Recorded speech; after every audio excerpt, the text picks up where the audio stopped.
Alright guys, welcome to the Red Report. In this show we go over this week's news and get everyone caught up on all the stuff they might have missed. This week we've got a closer look at the new Star Citizen themed Shards on Game Glass app, a whole bunch of community made content to go over, and all the news from the 4.1.1 Evo Catty tests. Big thanks as usual to all the watchers, subscribers and members for your support. Members to the channel can get the referral displayed as well as some extra entries into any giveaways we do. Talking about giveaways, this week the guys over at Game Glass have kindly given us a lifetime subscription to Game Glass to give away to one of you guys. If you don't win though, don't worry, you can get 10% off the yearly sub using the discount code in the description. Or you can get 15% off the lifetime sub using the same code. I've been playing around with it for a while now and we're going to have a closer look in a second at what it's like these days, but first let's draw a winner for this bad boy. So the question was, what is your favourite armour now that CIG has stopped taking them away at every chance they get?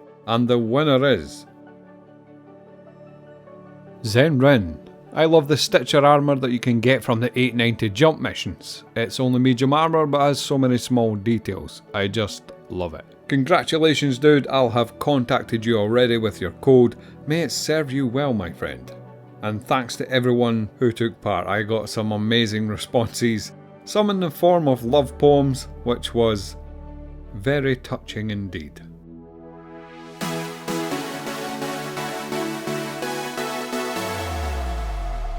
So I've been checking out the Game Glass to see how well it could work for the current cockpit setup we've got going on here. You'll have to forgive me for recording this on my phone. I didn't have any fancy equipment and recording the tablet screen was going to be a pain in the ass. So here's how it works. You download a thing onto your PC and you download another thing onto your iPad, Android tablet or mobile. This lets them communicate with each other when you press the touchscreen buttons, sending an input into whatever game you have loaded. Basically keyboard presses, but you can do system level things as well like volume control and media playback. There is a little bit of an input lag, but since you're not really controlling movement, that's never really been an issue. Essentially, there's a free version which gives you a couple of shards, 2 pages basically, that you can use to control your games with, and that's actually quite a lot. You can get a lot done with that, and there's some here that you can use right out of the box. This is the Aegis version, and there's panels here for you to switch between, so you can get things just the way you like. You've got your power management there, and just a general selection of things you might need. Countermeasures, flight modes, things like that. There's also a Drake theme as well for the same sort of setup, and you can flick between these on the fly, obviously depending on which ship you're in. And there are therefore more plans for more manufacturers as well. The designers put up a poll recently between Argo and Anvil for the next one. Anvil is winning currently for the record. Also the binds are all set up for the defaults in Star Citizen to avoid you having to mess around too much. These new Star Citizen shards do look the part to be fair, and they do match quite well with the in-game cockpits. I was pleasantly surprised. Some nice little animations there, the colour schemes and stuff all match pretty well. It's all relatively clean and nice to look at. If these shards don't do it for you, you can come into the Forge thing here and make your own custom shards. You can add custom backgrounds or add from a selection already here. There's loads of controls for grid size and aspect ratio of your device, so you can get things all lined up the way you like. Then you can go ahead and add some buttons and decoration, dividers and stuff, and this is where you'll likely start to run into some of the pro options. As you can see, a lot of these buttons are sectioned off to the paid version, which is fair enough really at this point. Then obviously you can theme the text and name things the way you wish. You can really get into the weeds here and set this up exactly to your preference. The only limitation here that I found was that you can't just fully add your own buttons that you designed from scratch, which is a bit disappointing as I'd love to make my own whole set of buttons that are fully custom, if you know what I mean. Also, you need to upload from a URL instead of local for the backgrounds, which is pretty annoying as well. No idea why that's the case, but overall the customizer options do seem pretty decent. There's a community section as well that's really robust. Here you can download other people's shards they've made, and there's a wide selection here obviously, and for a lot of different games. But as I scroll through here you can see some really cool ones for Star Citizen, some nice Elite Dangerous ones as well, you get the idea. There's also a few premium shards in here as well, and these just look absolutely fire, to be honest. There's like a dedicated salvage, mining, things like that. So if you had the Pro, you could set up, say, 5 or 6 pages of dedicated controls for various things. Altogether, it creates a quite nice little package for expanding your functionality whilst playing the game, because let's face it, remembering a bajillion keyboard commands is just not the way. Not when you can have this stylish, animated, immersive experience instead. And yes, we get a kickback if you use the 10% discount code. But still, it's pretty useful stuff. The sub is around $45 with the discount for the year and $200 for the lifetime. So defo check that out if that's up your street. Okay, that's enough of Cockpit Salesman Red. Next up, we've got some crazy stuff from Reddit to go over, like this. This one is from Flex Creator, and it's just some guys surfing down some sand dunes on tables. As you do. Because that's just in the game now apparently. Even though they said no new features, we've got dune surfing tier 0. As you can see, this channel is clearly committed to bringing you only the highest tier Star Citizen content. Like this, from Major Wetspot, titled "Hop in, Loser." Just a normal citizen taking his beloved graboid for a Sunday morning cruise. Top tier content. Yeah, this isn't like one of those news shows where some dude just sits there reading a web page so you don't have to. No, that's coming in the second half though. So who wants to see something absolutely mental? Check out this from Callista. That, my friends, is mine and yours favourite game right there. You should be proud. Every now and then there's just some dude who captures the game in the most ridiculously brilliant light. I mean, I could totally do that obviously, just, you know, haven't got a cameraman with the cojones to encapsulate my awesomeness. Anyway, next up was this from Even Lease. You know, when I got this ship, I didn't expect such a terrible view. You know, this is a great view depending on who you ask. The fact that we have more than Sending it. Just send it. We'll send it. Oh, yeah. Let's go. I didn't even know that was possible. And the flip. I got this ship. I mean, sure, there were one or two guys who got reacquainted with their ancestors, but still, good times were had.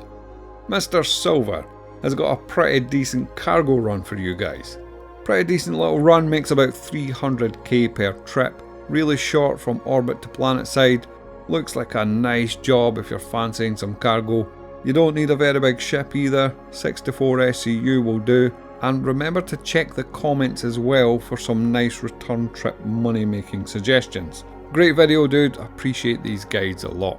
Next up, we've got a guide about how to track down some of those nice shiny scorched armour sets. As far as I know, there's no actual armour advantage over the normal set, but they look cool and they're definitely rare, and that's usually enough for most people, especially me. Anyway, this video from Fried Chicken will have you set for a tried and tested method of gathering these up for all your fashion citizen needs. He's got a whole bunch of other guides over there as well, so defo check them out. Also, while we're doing community stuffs, check out these Reliants from Shockbreaker. Yeah, brings a tear to a glass eye, so it does. This from Here I Am, just wow. And these from Citizen of the Verse. Just the usual stunning output from both this game and its very talented Denzians. The guys that spend their time doing these things are just a different breed, to be honest. The type of folk who could probably tell you what time the sun rises for each outpost, on each moon, around each planet in the game. It's just not right. They're built completely different. Okay, that's enough fun for today, on to some serious stuff. Space patrols.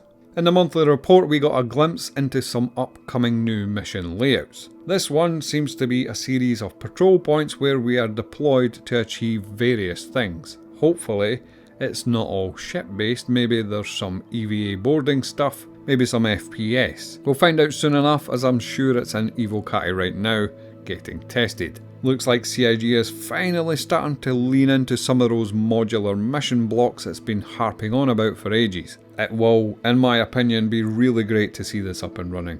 Not just up and running, but, you know, functioning. Missions that you can actually rely on to work. If they are confident enough to start stringing multi-part missions together, then they must be confident even the most basic of components will work, right? On top of that, there was ambush missions mentioned as well. Ambush missions mentioned. On top of that, there was ambush missions mentioned as well. This would allow us to set up traps and asteroid belts for high value ships passing through the area. Not much else was said, you'll have to use your imagination to fill in the details there, but in recent leaks from the Evo build, there was mention of the mission being failed because the player was detected, which was weird. Not sure how you're supposed to capture a ship without being detected. Maybe you just need to make sure the comms are down for the area. Bit of a strange one. But there was also mention of hiding in some sort of emission cloud. I don't know if that's a naturally occurring gas that has some sort of jamming feature, or if ships just now leave a trail of ionized gas we can hide our signature in. Probably the former. I'll leave that with your own minds to resolve. Maybe there's an evil guy watching this right now who can fill us in the comments. Next up was flight combat training with Ghillie. Looks like there will be 8 stages and increasing difficulty. This is likely some sort of attempt to get a better onboarding ramp into ship combat. Seems like it's a lot more hands-off than a full-on tutorial though, and they do have a lot of combat ships they need to sell, so this seems like a good move. Anyway, a good guess is that you get some sort of reward for these missions that you can then hand in for favours. Possibly even some of the medals seen in the weekly sneak peek. Looks like you'll be able to pick up various custom guns and armours and trade. We're also getting Wicklow versions of the Firebird, the Peregrine, Intrepid, Star Lancer Max, and the Zeus CL and ES. It is very good to see the high tier rewards keep rolling in. I've been really enjoying the game recently. I don't know what changed. The contested zones followed by the align and mine, maybe it's the additional stability. Things just working a fair bit better, but I'm pretty happy. A lot more of the time I'm finding. Feels like you're working towards something a lot more than simply just making up your own emergent gameplay for the majority as well. Big difference I'm finding. Other news that was picked up from the Evo files, the Valkyrie has had a health boost from 44k to 90k. This has been a long time coming, to be honest. I've been waiting for this. The Prowler and the Steel have been pretty OP in comparison for quite some time now. Couple that with the fact it's got a few extra guns now, and it's definitely going to help the big guy out. Whether that will matter though, what with the Paladin incoming, hopefully sometime soon, and reads more leaked notes. The Anvil Asgard being mentioned. Yeah. So if you haven't heard, there's been audio found relating to this, and the only thing we know is that it's a heavy transport ship. Now, I don't know about you, but my only hope is that this thing can carry the Centurion, Ballista, Spartan family. And also that it looks like a tanked out Valkyrie. I'm a simple man, I don't ask for much. There was also mention of a Grey Cat MTC. Same thing, just a minor mention, but its full name is the Mobile Tactical Centre. So we're guessing ground vehicle that does what exactly? I don't know, I don't even want to guess. Unless it deploys a bunch of spy drones and has massive scanning capabilities, maybe some jamming, anti-stealth. Okay, I'm getting carried away. What's next? Oh yeah, just 6 new size 12 torpedoes. You know, from 2 manufacturers, cross-section, EM, infrared, etc. The usual stuff. Now, the issue is, why? There's only one ship that we know that can fire size 12, and that is the Javelin. So why are we seeing files for these torps in the game now? Well, that's the big question, and the truth is, we don't know. It could be that during a tour at Invictus, they're opening up the torpedo bay. Maybe. Who knows? Maybe there's some upcoming gameplay against NPCs flying the Javelin, which would be absolutely epic, if somewhat unlikely. Could be they're just adding stuff to the game in the background with no connected reason whatsoever.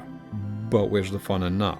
Before I go, just some last minute news here that came in just as this was going out the door, the raft has had its cargo grid reimagined and can now take 196 SCU. That is probably the best news I've ever heard, to be honest. And second to that, a party chat system has been announced that will let people talk with their friends across Spectrum and in-game all at the same time. Hopefully this all works, because that would be a massive boon to the community. This doesn't mean any group management tools are available for testing yet, but this is a massive step forward compared to what we have now. And that is about it really. There's some flight suits coming, the race to regen is a thing that's coming as well, possibly some sort of supply event.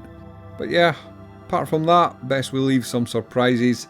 If you have any content you think should be in the show, don't hesitate to drop a link below. Thank you all for watching. I hope I'll see you again sometime. 07 guys.